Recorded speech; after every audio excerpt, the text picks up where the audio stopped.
Travailleurs de l'ombre, les traducteurs sont très souvent au cœur des organisations pour fournir un travail remarquable, mémorable.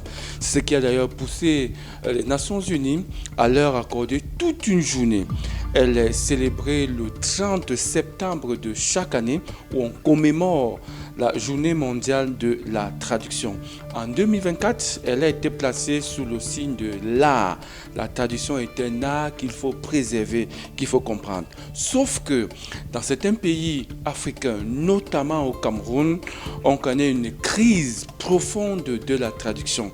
Nous avons voulu comprendre ce qui se passe, en quoi consiste le travail de la traduction ou encore de l'interprétation. Nous sommes allés à la rencontre du président de l'APTIC, Amel Fossé, qui revient un temps soit peu sur la célébration de la journée elle-même et met le pied dans le plat en ce qui concerne la crise et surtout les défis auxquels sont confrontés les traducteurs au quotidien. Suivez plutôt.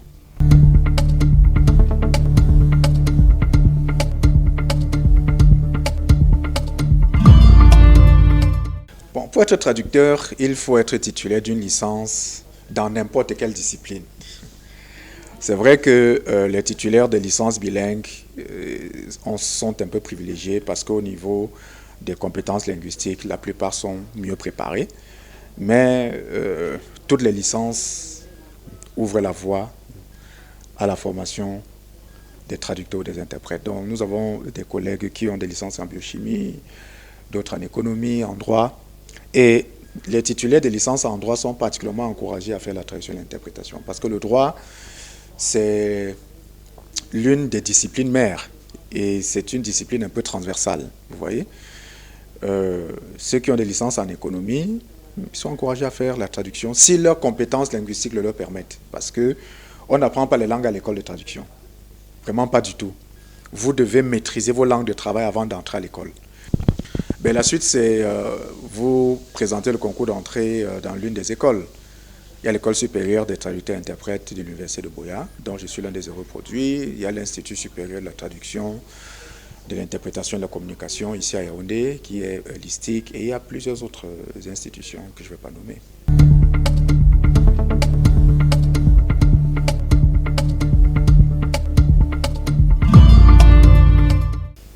Je vais répondre de façon triviale. Hein. Le travail d'un traducteur consiste à rendre le sens ou le contenu d'un document écrit d'une langue vers une autre. Ça peut être de l'anglais vers le français, du français vers l'anglais, de l'espagnol vers le français.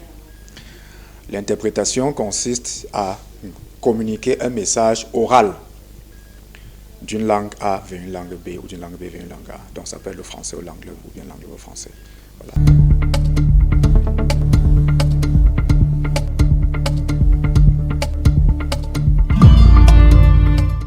Non, déjà, faire un métier qui fait l'objet d'une journée mondiale, ce n'est pas évident. Je pense que cela administre la preuve de la reconnaissance de notre utilité à l'évolution du monde.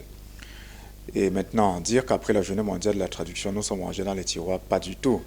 Les traducteurs et interprètes sont très très occupés, sont très très sollicités. Et nous exerçons une profession, j'allais dire, de classe mondiale. Donc les traducteurs et interprètes camerounais travaillent un peu partout sur la planète. Même si le marché local connaît quelques difficultés, mais ce n'est pas le cas pour tous les autres marchés. Nous avons quand même cet avantage de fournir nos services à différents types d'organisations et en divers lieux.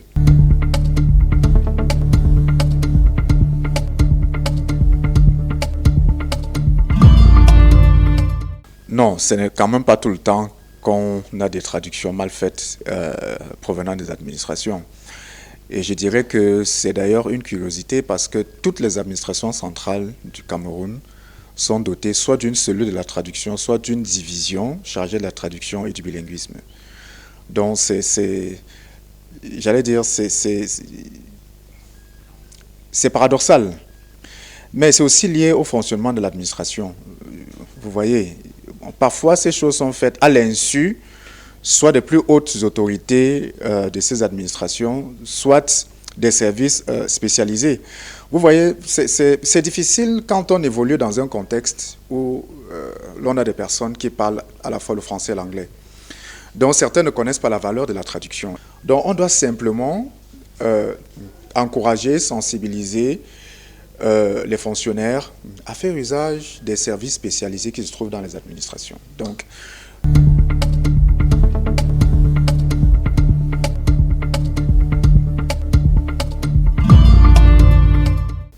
ces outils ne remplaceront jamais l'intelligence humaine. Et je voudrais d'ailleurs vous dire que l'intelligence humaine est à la base de l'intelligence artificielle. Qu'est-ce que cela signifie? Ces outils-là sont adossés sur des bases de données de traduction réalisées par les traducteurs humains. Donc, quand vous y mettez un texte similaire, s'il y a des références ou bien peut-être des textes qui ressemblent à ceux que vous avez mis, vous aurez un résultat.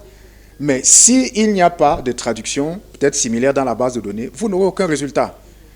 Et maintenant, la machine ne connaît pas les questions de style, de contexte, de registre de langue, etc., etc. Donc, c'est un outil transversal que les gens estiment pouvoir remplacer le traducteur humain. Non.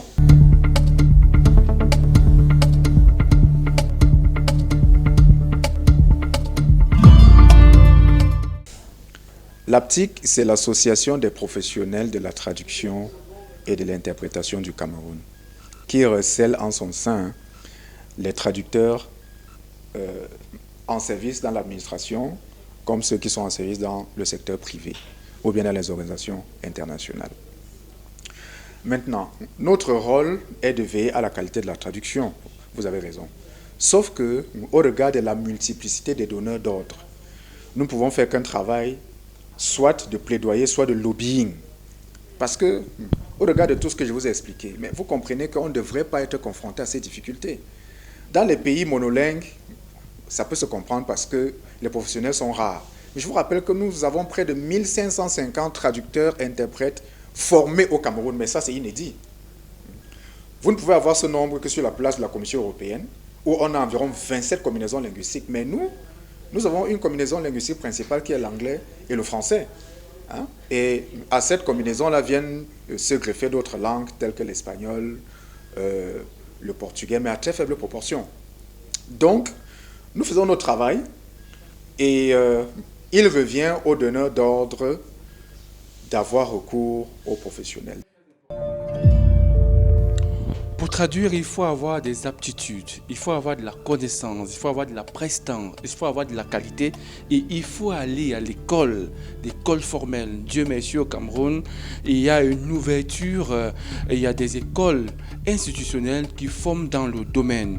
Alors que vous soyez cadre d'administration, directeur ou alors donneur d'ordre, faites passer vos documents entre les mains d'un professionnel dans la traduction et dans l'interprétation pour qu'ils soient de qualité.